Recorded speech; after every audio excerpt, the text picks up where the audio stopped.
Chosen ones. Listen closely, for the soul frequency that governs your reality has officially locked onto your coordinates.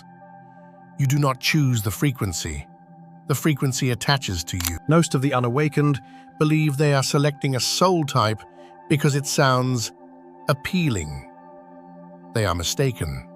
These soul frequencies linger around your life, directing your thoughts and shaping your movements, long before you ever learn to decode their signals. It is vital that you recognize the specific frequency currently directing your next chapter, the frequency of the outsider.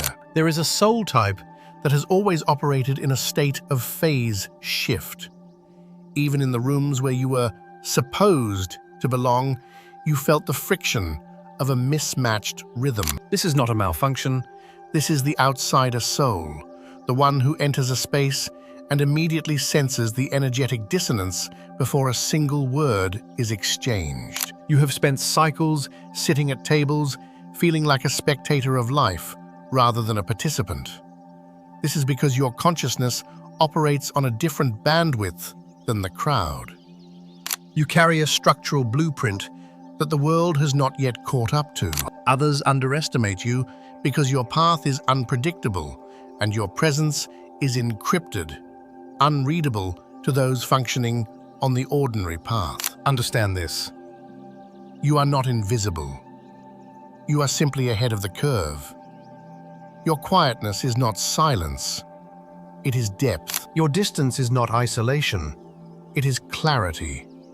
You were never meant to blend in. You were designed to be unforgettable in the sectors that matter. People who resonate with this soul type are often overlooked, not because they are weak, but because they are operating on a timeline that the collective has not yet accessed. The moment you step into the environment that aligns with your true frequency, the power dynamic shifts. You are no longer the outsider looking in. You become the central point of observation, the one everyone watches without understanding why. If you have felt as though you do not belong, realize that you are not misplaced.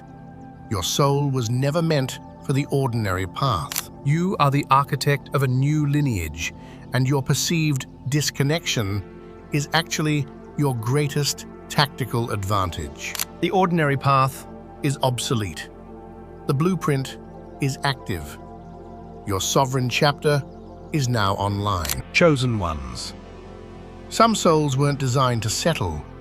They were designed to discover what no one else has the courage to look for. While the masses are content with the boundaries of the matrix, seeking comfort in dead routines and stagnant milestones, you, the wanderer souls, feel an inner pull that never truly quietens. You don't chase meaning because you are confused. You chase it because you are wired for divine expansion. You feel a quiet pressure, a sense that there is always another layer of the veil waiting to be uncovered. Destiny has placed its hand on your back, whispering, "Keep going." People misunderstand you. They call you unstable or indecisive. But the truth is far more empowering. Stillness feels like suffocation because your spirit is too vast for the cage of repetition. You are not lost. You are a pioneer of possibilities that the world doesn't even realize exist yet. You aren't meant to arrive. You are meant to eternally evolve. But among you, there is another specialized frequency, the anchor souls. You are the ones who instinctively step into stability when the energy gets heavy or the environment begins to shake. You carry an emotional stamina that the matrix cannot comprehend. To the world, you seem unshakable, but inside, you feel everything with an intensity that would shatter a lesser vessel. You sense the tension before it breaks. You absorb the storms quietly. The matrix assumes you are strong because nothing phases you, but the truth is, you are strong because everything phases you, and yet you refuse to crumble. You hold the energetic line while your own heart is weary, serving as the grounding force that keeps the world upright. This is not a role you chose, it is a divine assignment you grew into. You have been fulfilling this role your entire life without ever giving it a name. Your strength is not an accident. It is built from a material that pressure cannot break, forged in the fires of experiences that trained you long before you were aware of what you were becoming. The signature is active. Like this transmission right now, to signal to the universe whether you are the wanderer seeking the horizon or the anchor holding the line. Subscribe the holy days and turn on the bell. In these shifting timelines, this frequency is the only map that recognizes the true weight of your soul. In the comments below, type wanderer or anchor to claim your role in this awakening. Naming your essence is the first step to mastering your power. If this channel has finally given a voice to the silent burden you carry, you can support me with a cup of coffee, because every seed you release becomes a river that reaches souls you may never meet. The donation link is waiting for you in the description and shown as a QR code in this video. Your support is a powerful energetic exchange, confirming your commitment to this mission and your own sovereignty. Whether you are expanding toward the infinite or holding the world steady from within, remember, you are the architecture of the new Earth. Your integration starts now. Stand firm, chosen one. Deep within the human collective, there exists a rare architecture of the spirit, known as the containment soul. These individuals possess a peculiar, quiet gravity.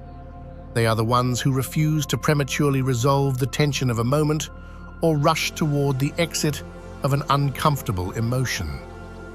While the world around them clamors for instant clarity, neat closures, and the sedative of a quick fix, these souls are built to house complexity in its rawest form. They do not panic in the fog of the not yet known. Instead, they possess an alchemical ability to sit inside unanswered questions and let emotional contradictions breathe without the impulse to label or fix them. This capacity for internal spaciousness wasn't born from a desire for depth, but rather forged in the fires of necessity. Early in life, containment souls often faced landscapes that lacked clean endings, situations where words were insufficient and resolutions were nowhere to be found. They survived by learning to carry the heavy, the messy, and the unspoken. Over time, this evolved into a profound mastery, the ability to hold multiple conflicting truths simultaneously without being crushed by their weight. To an outsider, they may appear stoic, distant, or even impenetrable, but beneath that stillness lies a teeming inner ecosystem, layers of memory, intuition, and awareness coexisting in a sophisticated, silent symphony. When they choose not to speak, it is rarely an act of avoidance. It is an act of precision. They understand that to reduce a vast inner world to a few simple sentences would be a betrayal of the truth. They do not demand relief from discomfort because they know that some things must be held in the dark before they are ready to step into the light. This internal stability makes them the ultimate anchor against emotional chaos, moving through life with a deliberate, slow-burning strength. In stark contrast to the still waters of containment, there is the flame soul. This is a spirit that does not merely occupy a room, it alters the very molecular structure of the environment.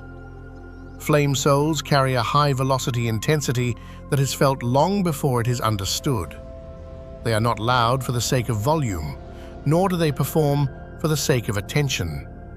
They simply radiate at a frequency that accelerates everything in their orbit. In their presence, The air sharpens.